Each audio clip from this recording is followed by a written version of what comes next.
repeat myself, Mr. Demons has to make an informed decision about who he wants as lawyers. He's now been sitting in our jail for 2,159 days.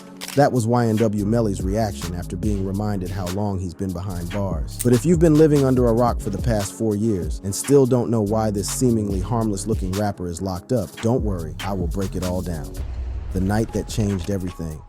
To understand how we got to this moment, we need to go back to the beginning. October 26, 2018 started like any other night for the YNW crew. Melly and his childhood friends, YNW Sack Chaser, Anthony Williams, and YNW Juvie, Christopher Thomas Jr., were at a recording studio with YNW Cortland Henry. These weren't just random associates. We're talking about young men who had grown up together in Gifford, Florida, who had shared dreams of making it out of poverty through music. They were brothers in every sense of the word except blood. But according to prosecutors, what happened next was something that nobody could have imagined, something so cold and calculated that it would shock even hardened detectives who had seen it all. The state alleges that after leaving the recording studio, Melly shot both Williams and Thomas inside a Jeep Compass, and then, with Henry's help, staged the crime scene to make it look like a drive-by shooting. Now let me paint you the picture of what authorities say went down that night. These 4 young men, all members of the same crew, all working toward the same dream, are riding together after a late-night studio session. The vibe should have been good. They were making music, chasing their dreams, building something together. But instead of heading home to celebrate another productive night making music, prosecutors claimed that Melly pulled out a gun and shot his 2 closest friends. The details that came out during the investigation were absolutely chilling and painted a picture that was almost too horrific to believe. Forensic evidence suggested that the victims were shot from inside the car, with bullet casings and blood spatter supporting this theory. This wasn't some random act of violence or a case of being in the wrong place at the wrong time. If the prosecution is right, this was cold-blooded murder by someone these young men trusted with their lives. But here's where it gets even more sinister, where the alleged betrayal becomes something almost unimaginable. The prosecution alleges that after the shooting, Melly and Bortland drove the bodies near the Everglades and fired additional shots at the Jeep from outside to create the illusion of a drive-by shooting. Think about the level of calculation that would require. Not only allegedly committing the murders, but then having the presence of mind to stage an elaborate cover-up that would fool investigators for months. The medical examiner's testimony revealed details that would haunt anyone who heard them, details that suggested something far more brutal than a moment of passion or anger. Anthony YNW Sack Chaser Williams was shot multiple times, including after sustaining what would have been a fatal head wound, suggesting an execution-style killing. This wasn't about a moment of anger or a fight that got out of hand. This was something much darker, something that spoke to a level of coldness that's hard to comprehend. When the bodies were discovered, Bortland told authorities that he and Melly had been driving with Sack Chaser and Juvie when they came under fire in what appeared to be a drive-by shooting. He drove them to the hospital as fast as he could, but it was too late. Both young men were pronounced dead. The story seemed tragic, but plausible at first glance. Initially, the story seemed plausible, almost routine in the worst possible way. Drive-by shootings aren't uncommon in certain neighborhoods, and the hip-hop community has unfortunately seen its share of violence over the years. Young, talented artists getting caught up in street beef and paying the ultimate price isn't a new story. Melly even posted on social media expressing grief over the loss of his friends, and for months, nobody suspected that anything was amiss. The posts were heartfelt, emotional, and seemed to come from a place of genuine grief. Friends and family rallied around Melly and Bortland, offering condolences and support during what appeared to be a tragic time. The hip-hop community mourned the loss of 2 young talents whose lives had been cut short by senseless violence. But investigators weren't buying the drive-by story. Something about the evidence didn't add up, and the more they dug, the more suspicious things became. Surveillance video showed all 4 individuals together in the Jeep Compass at the time of the alleged shooting, contradicting the claims of an external attack. The physical evidence was telling a different story than the one they were being told. Phone data and forensic analysis indicated that the victims were shot from inside the car, and the bullet patterns didn't match what you'd expect from a drive-by shooting. The angles were wrong, the trajectories didn't make sense, and the evidence painted a picture that was completely different from the narrative that had been presented. The more investigators dug, the more the official story began to fall apart like a house of cards. Cell phone records, GPS data, and witness statements started to contradict the timeline that had been presented. What initially looked like a tragic case of wrong place, wrong time, was starting to look like something much more calculated and sinister. But perhaps the most damning piece of evidence was something that came from Melly himself, something that would become central to the prosecution's case. Prosecutors cited an Instagram direct message from Melly stating, "Shh, "I did that," which they interpreted as a confession. Now, the defense would argue about the context of this message, but you can imagine how something like that would sound to a jury who had just heard weeks of evidence about the murders. On February 13th, 2019, both Melly and Bortlen were arrested and charged with 2 counts of first-degree murder. The hip-hop world was shocked. Here was a young artist who was just hitting his stride, collaborating with Kanye West, building a massive fan base, and suddenly he was facing the most serious charges imaginable. The same hands that had created beautiful music were now allegedly the same hands that had taken the lives of his closest friends. What made this case even more complex was the question of motive. Why would Melly allegedly kill his own friends? These weren't strangers or rivals. These were the people he had grown up with, the people he had shared his dreams with, the people who had been by his side as he climbed the ladder of success. Some reports suggested a financial motive, with claims that Melly and his manager had planned to sell the YNW brand for $500,000, potentially using a divide and conquer strategy. While these claims remain unverified, they added another layer to an already complicated narrative. The idea that money could drive someone to kill their childhood friends was almost too horrible to contemplate, but it wouldn't be the first time that success and money had corrupted relationships that seemed unbreakable. The music industry has seen its share of partnerships destroyed by greed, but this would take that destruction to a level that was almost unimaginable. The prosecution sought the death penalty, making this a case where Melly's life literally hung in the balance. Florida had recently passed a law allowing death penalty recommendations with just an 8-4 jury vote instead of requiring unanimity, and Melly's case would be among the first to test this new standard. The stakes couldn't have been higher, but the defense wasn't going down without a fight, and they had some compelling arguments of their own. Defense attorney David Howard argued that the prosecution had failed to provide a clear motive, stating, "After 4 years of investigation, the state comes and says, hey, he killed 2 of his best friends, and you're wondering why." And their answer is,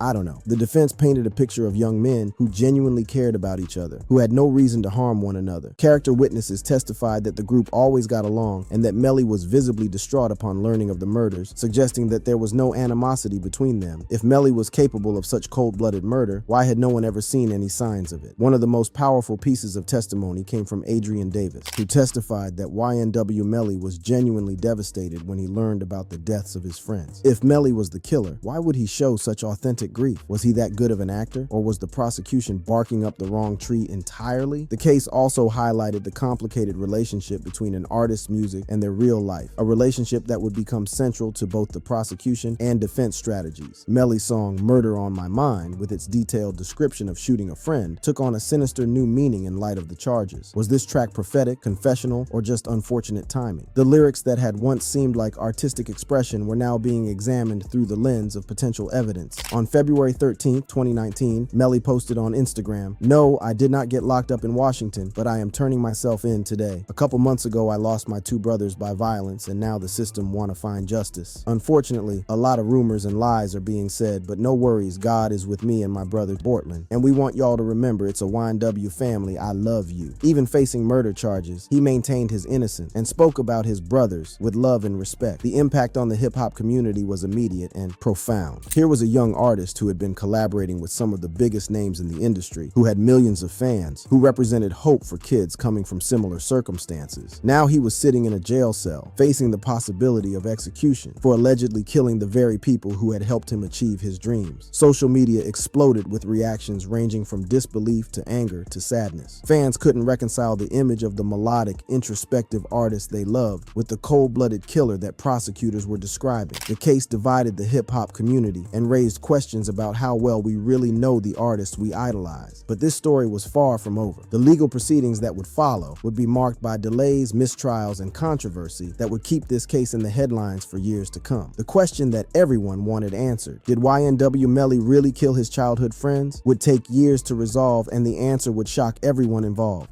Justice delayed, the trial that captivated the world.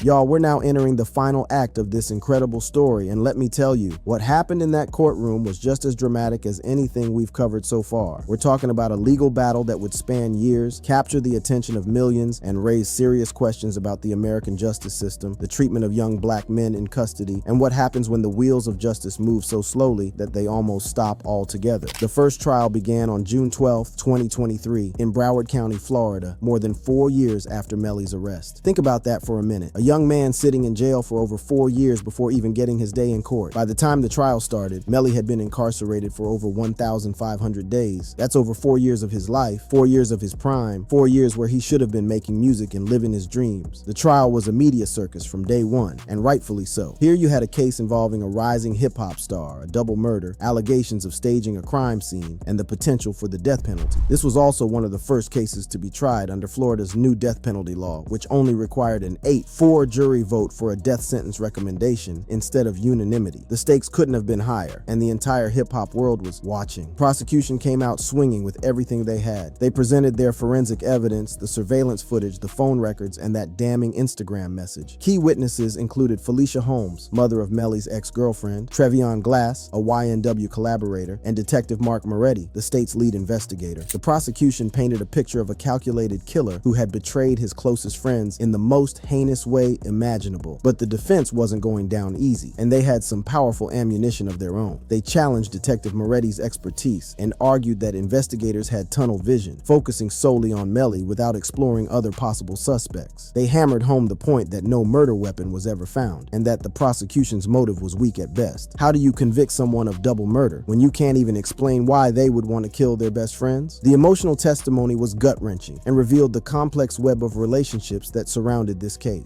One witness, Felicia Holmes, testified under what the prosecution suggested was pressure, claiming she had been intimidated, but also suggesting she may have been paid to stay silent. The complex web of relationships and loyalties made it difficult to know who was telling the truth and who was protecting whom. After weeks of testimony that had the courtroom packed every single day, the case went to the jury. Now in Florida, you need a unanimous verdict to convict or acquit. All 12 jurors have to agree, or there's no verdict at all. The jury deliberated for 14 hours over 3 days, but they couldn't reach a consensus. 14 hours of going back and forth, examining evidence, debating, arguing, and still no agreement. Here's where things got really interesting and showed just how close this case was. Initially, the jury was split 11-1 in favor of convicting Melly on lesser charges of manslaughter. 11 people looked at the evidence and said, yeah, he did something. But then one juror's behavior allegedly changed everything. This juror was accused of explosive and manipulative behavior, including using homophobic slurs, which influenced 2 other jurors to change their votes. Can you imagine being in that jury room? The tension, the pressure, the weight of a young man's life hanging in the balance, and then you've got one person allegedly acting out, using slurs, and manipulating the process. The final deadlock was 9-3 in favor of conviction. Judge John Murphy even issued what's called an Allen charge, a legal instruction designed to encourage a deadlocked jury to reach a consensus. But it wasn't enough. On July 22, 2023, the judge declared a mistrial. The hip-hop community and legal observers were stunned. After all that time, all that evidence, all that testimony, no resolution. But for Melly's supporters, the hung jury was seen as a victory of sorts. If the prosecution's case was so strong, if the evidence was so overwhelming, why couldn't they convince a unanimous jury? Maybe there really was reasonable doubt. But the story didn't end there, not by a long shot. Prosecutors immediately announced their intention to retry the case, and that's when things got even more complicated. They weren't giving up, and they were coming back with everything they had. In October 2023, both Melly and Bortland were hit with additional charges of witness tampering. The prosecution alleged that they had used Blood Street gang members to prevent a key witness from testifying. This wasn't just about the original murders anymore. Now they were facing charges that could seriously complicate any retrial and potentially add years to any sentence. The legal battles continued to pile up like a house of cards threatening to collapse. There were disputes over evidence, including a major ruling that excluded much of the digital evidence from Melly's phone and social media. The lead prosecutor was even replaced amid accusations of withholding information about Detective Moretti's credibility. When the lead prosecutor gets kicked off a case for allegedly hiding evidence, you know things are getting messy. Meanwhile, Melly's time behind bars was taking its toll in ways that were becoming impossible to ignore. His legal team filed a lawsuit claiming cruel treatment in Broward County Jail, alleging violations of his constitutional rights. They described conditions that were allegedly worse than death row: prolonged solitary confinement, restricted communication, and treatment that seemed designed to break a person's spirit. But here's what's really wild and shows the power of controversy in the digital age. Despite being locked up since 2019, Melly's popularity kept growing. During his first trial in 2023, he gained over 1.5 million new Spotify listeners. The controversy, the trial coverage, the mystery, it was all actually increasing his fame. People were discovering his music through the headlines, and many were finding an artist whose talent transcended his legal troubles. Multiple attempts at getting bond were denied, despite increasingly creative proposals from his legal team. His lawyers proposed strict conditions, including house arrest, electronic monitoring, and 24-hour security, but judges consistently ruled that he must remain in custody. The message was clear. Until this case case was resolved, Melly wasn't going anywhere. The retrial was initially scheduled for 2024, then pushed to 2025. As of June 2025, it's set for September 10th, 2025, but even that date isn't certain. The legal system was moving at a pace that seemed almost designed to torture everyone involved. In a dramatic development that showed just how desperate things had become, Melly's legal team has requested another delay until 2026, citing his deteriorating mental and physical health from over 6 years of pretrial detention. They argue that the conditions of his confinement have made it impossible for him to effectively participate in his own defense. 6 years in jail without a conviction. Let that sink in. And then came a moment that went viral across social media and crystallized everything wrong with this situation. In January 2025, during a court hearing, a judge mentioned that Melly had been in jail for 2,159 days. Let me repeat myself. Mr. Demons has to make an informed decision about who he wants as lawyers. He's now been sitting in our jail for 2,159 days. Over 5.9 years without a conviction. The footage of Melly's reaction went viral for a reason. You could see the shock, the disbelief, the weight of those numbers hitting him. 2,159 days. That's not just a number. That's birthday parties missed, family gatherings skipped, opportunities lost, and a young man's prime years slipping away while he sits in a cell waiting for justice that seems to move at the speed of molasses. The clip was shared millions of times, with people from all walks of life expressing outrage at the length of his pretrial detention. Comments ranged from legal experts questioning the system to regular people just expressing basic human empathy for someone stuck in legal limbo for so long. The prosecution has also announced plans to use 55 of Melly's songs as evidence in the retrial, including Murder on My Mind, 223S, and Mama Cry. They argue these lyrics reflect his state of mind and could be seen as admissions of guilt. This raises serious questions about artistic expression versus legal evidence. If we start treating rap lyrics as confessions, where does that leave artistic freedom? Meanwhile, the case has also been complicated by additional developments that seem to multiply with each passing month. In January 2025, Melly's ex-girlfriend was arrested for alleged witness tampering, and his attorney is under investigation for similar allegations. It's like every time they think they've seen the end of the complications, something new pops up. The broader implications of this case extend far beyond Melly himself and touch on issues that affect the entire justice system. It raises questions about the use of rap lyrics as evidence, the length of pretrial detention, and whether the justice system can fairly handle high-profile cases involving celebrities. When someone sits in jail for over 6 years without a conviction, something is fundamentally broken. The case has also highlighted the racial disparities in the justice system that many communities have been talking about for decades. Would a young white pop star face the same treatment? Would they be sitting in jail for over 6 years waiting for a retrial? These are uncomfortable questions that this case forces us to confront. The rise and fall of a Florida prodigy. Picture this, a skinny kid from Gifford, Florida, a place so small it's got about 15,000 people, where everybody's just trying to survive, grinding for that next meal and dreaming of something bigger. This ain't your typical suburban neighborhood. We're talking about a place where everybody just crabs in the bucket. Everybody just like broke type shit. Got a job and don't look for being don't want to really be a rapper.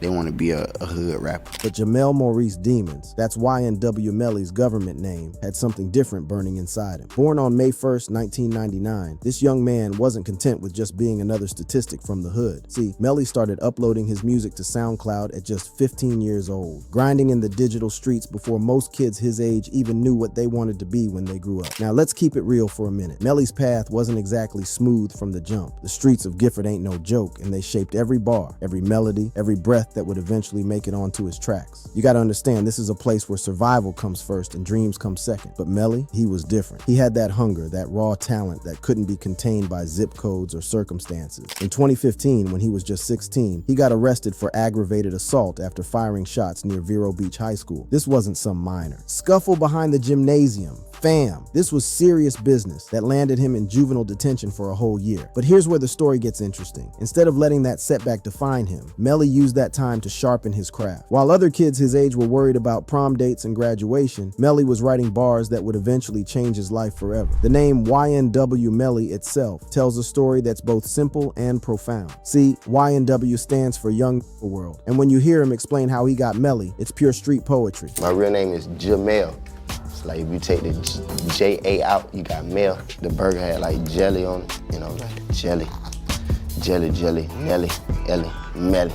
It might sound simple, but that name would soon be known across the globe, attached to some of the most haunting and beautiful music to come out of Florida. Now, when Melly talks about his influences, you can hear the respect in his voice for the OGs who paved the way. The old Gucci Mane, my like major influence. But I mean, the new Gucci Mane is too, cause he's showing me like new shit. Like you ain't gotta be gangster no more, you know. Once you get out of that phase, you could just be a rich, you know, rich. I like that type of shit too. But yo, let's talk about what really put Melly on the map, that track that changed everything and would later become the most important and controversial song of his career. In March 2017, while he was locked up again for weapons charges, Melly wrote and released Murder on My Mind. Now, this wasn't just another trap song about street life. This was something darker, more introspective, more haunting. The track explored homicidal ideation in a way that was both terrifying and captivating, painting vivid pictures of violence with melodies so beautiful they give you chills. The irony of writing a song about murder while locked up wouldn't be lost on anyone who knew what was coming next in Melly's story. But at the time, it was just art. Raw, unfiltered expression from a young man trying to make sense of the world around him. The track would eventually peak at number 14 on the Billboard Hot 100 and go 6x platinum, numbers that most artists spend their entire careers chasing. When Melly talks about making music while incarcerated, you can hear the struggle, the passion, and the determination in his voice. It's one thing to create when you've got all the resources in the world, but it's another level entirely to craft hits while staring at concrete walls every day. Really, when Murder on My Mind hit the radio, that's what like showed me like, damn, I'm on the radio. I never heard it on the radio. Like everybody just tagged me on Instagram, and my mom would call me and shit like, you on the radio? Like, damn, that's crazy. I made it in jail.